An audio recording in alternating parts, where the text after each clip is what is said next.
Secara umum, emoji digunakan sebagai pesanan ringkas untuk menyalurkan lukisan perasaan gembira, sedih, marah, duka, peduli dan yang seumpamanya.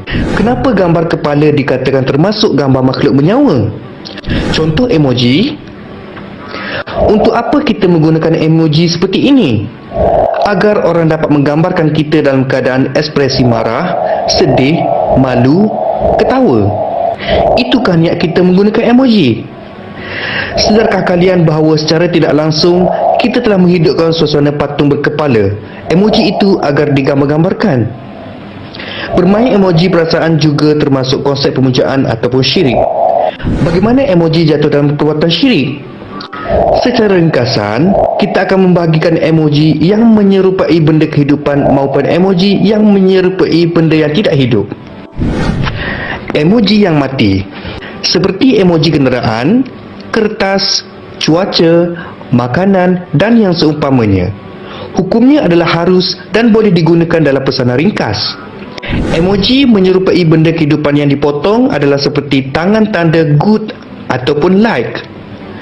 Hukumnya adalah boleh digunakan serupa dengan hukum lukisan yang telah dipotong kepalanya. Daripada Abi Hurairah, beliau berkata, Jibril alaihissalam meminta izin kepada Nabi SAW untuk masuk ke dalam rumah baginda.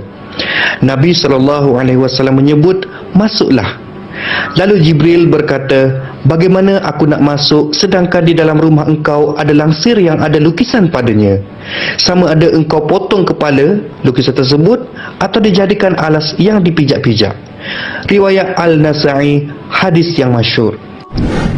Emoji yang menyerupai benda hidupan, seperti emoji binatang, emoji yang memaparkan wajah senyum, sedih, gembira, marah dan yang seumpama dengannya. Dari sinilah hukum syirik itu jatuh melalui hukum asal melukis dan hukum menggunakan lukisan menyerupai hidupan.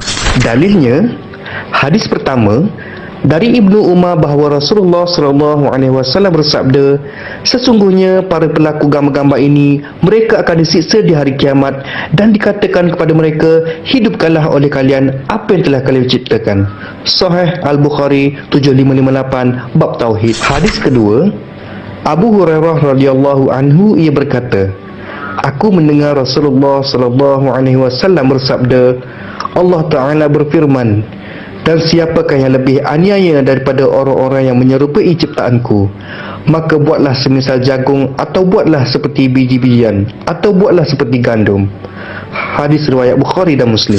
Hadis ketiga dari Abdullah bin Abbas radhiyallahu anhu bahawa Nabi SAW bersabda, inti dari syurah adalah kepalanya. Jika kepalanya dipotong, maka ia bukan syurah. Hadis riwayat Al-Baihaqi.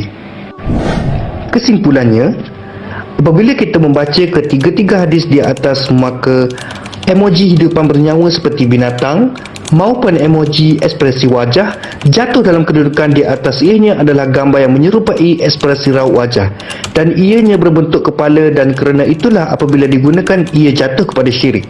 Dan inilah dalil yang kuat berdasarkan sunnah. Syirik adalah mempersekutukan Allah dengan sesuatu, ada tandingan selain Allah, dan meniru hak cipta Allah dengan menghidupkan sesuatu. Definisi syirik yang dimaksudkan di sini adalah syirik menyalurkan atau menghidupkan perasaan kita kepada emoji ekspresi wajah yang berlambangkan sedih, gembira, marah dan seumpama dengannya. Adapun alasan yang kuat ianya syirik kerana ianya direka atau diperbuat oleh orang-orang kafir yang mencuba untuk menyerupai kelakuan Allah ataupun af'al Allah yang Maha Mencipta. Kerana itu hadis tadi berbunyi, Allah Ta'ala berfirman, dan siapakah yang lebih aniaya daripada orang yang menyerupai ciptaanku? Riwayat Bukhari dan Muslim.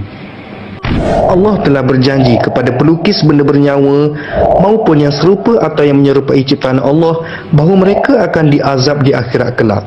Apalagi penggunaan emoji ekspresi wajah adalah serupa seperti melukis dan kelak akan mendapat azab yang sama.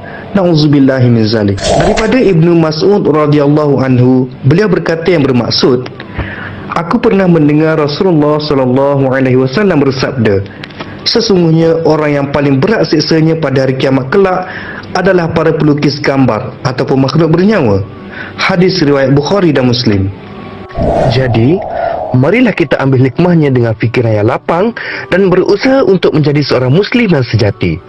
Sesungguhnya Allah berfirman dalam surah Al-Hadid ayat 20. I'lamu annama al-hayatud dunya la'ibun wa lahun wa zinatun wa tafakhurun bainakum wa takathurun fil amwali wal awlad كمثل غيث أعجب الكفار نباته ثم يهيج فتراه مصفرا ثم يكون حطاما وفي الآخرة عذاب شديد ومغفرة من الله ورضوان وما الحياة الدنيا إلا متاع الغرور.